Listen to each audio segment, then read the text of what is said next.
The industrial 80-ton vertical baler is a high-performance hydraulic compactor designed for demanding recycling and waste management operations.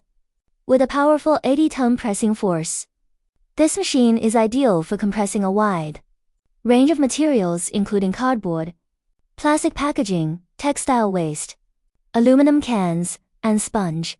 Engineered with a robust structure and reliable hydraulic system, it ensures consistent and efficient bale output.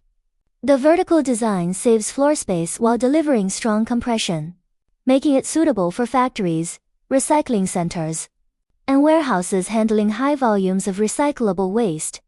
This baler features an easy-to-operate control panel, a safety interlock system, and customizable bale sizes. It significantly reduces waste volume, improves storage efficiency, and helps lower transportation costs.